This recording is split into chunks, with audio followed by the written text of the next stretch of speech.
Hi மக்களே, சிம்பிளாக ஒரு ஸ்வீட் எப்படி ரெடி பண்ணுறதுன்னு பார்க்கலாம். இதுக்கு 1 கப்பு பாசிப்பருப்பு இப்படி நல்லா வாசனை வர்றது வரை நல்லா வறுத்துக்கங்க. வறுத்து இதை நம்ம ஒரு குக்கருக்கு மாற்றிக்கலாம்.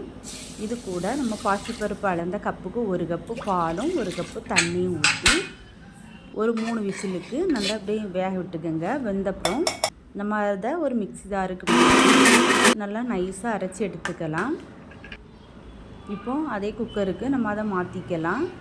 இப்போது ஒரு 1/2 கப்பு அரிசி மாவு 1 கப்பு பசும்பாலும் கலந்து இந்த மாதிரி நம்ம தீ கொஞ்சம் கம்மி பண்ணி வச்சு இந்த மாதிரி கிண்டி எடுத்துக்கலாம். இப்போது நம்ம ஜீரா ரெடி பண்ணிக்கலாம். இதுக்கு 1 கப்பு சீனி 1 கப்பு தண்ணி ஊற்றி நல்லா கொதி வந்ததும் நம்ம 1 ஸ்பூன் ஏலக்காய் பொடியும் ஒரு 1/2 லெமனும் பிழிஞ்சு ஊற்றிக்கலாம்.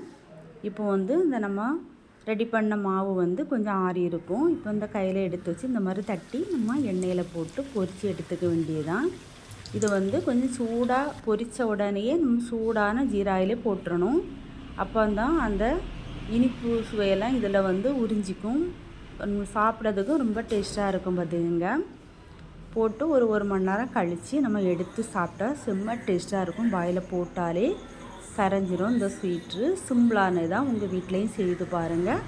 பிடிச்சிருந்தனா லைக் பண்ணுங்கள், ஷேர் பண்ணுங்கள், சப்ஸ்கிரைப் பண்ணுங்கள்.